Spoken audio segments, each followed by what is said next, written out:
Hey, I'm glad you're here. Let's talk for a second. Let me talk to you about something Masonic that's been hiding in plain sight for centuries. The symbolism of King Solomon's temple. Now, if you're thinking this is just a dry history lesson, think again. This isn't about old stones. It's about spiritual heavy lifting, and it's the absolute foundation of Freemasonry. Enter the term spiritual blueprint.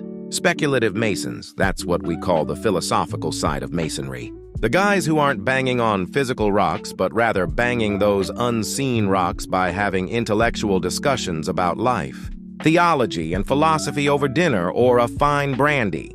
They didn't just borrow the blueprints of Solomon's temple, they appropriated them for a whole new purpose. The old operative Masons used hammers and chisels to build a physical structure or a dwelling for the ark, a place of purity where God was worshipped. But the speculative Masons? They said, hold up. The real work isn't building a physical temple.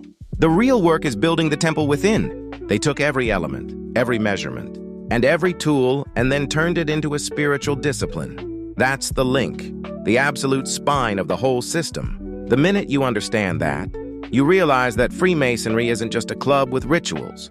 It's an ancient system for self-improvement. Okay, so if we're the temple, as in our minds and bodies, who's the architect? Enter the master workman. He's got his designs, his plans, and his commandments.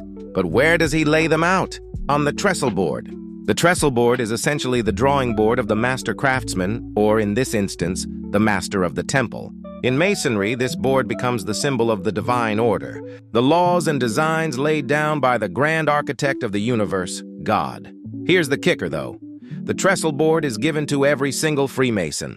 It's his personal symbol of order. It's the standard he has to meet. Masons say this symbol is so powerful, so universal, that it can't be rigidly tied down to any one religion. It accommodates everyone from Christian to Jewish to Muslim. Whoever you believe the master workman is, the trestle board is the design. It's about following the blueprint. Rough stone versus finished stone, or in Masonic terminology, the rough ashlar and the perfect ashlar. You start as the rough ashlar, that raw, unpolished stone full of flaws, still groveling to the earth like an uneducated brute. That's our natural chaotic state. But the work isn't done yet. You take the hammer and the chisel. Those are your morals, your decisions, and your ego checks, and you work on that stone until it becomes the perfect ashlar. Smooth, square, and fit for the most sacred place in the temple. That's the entire game. The symbols, the rituals, the handshakes, they're just the power tools. The real work is you, standing there with your personal trestle board, chiseling away your chaos into that beautiful, perfected stone. It's a huge promise to take the rough chaos of a human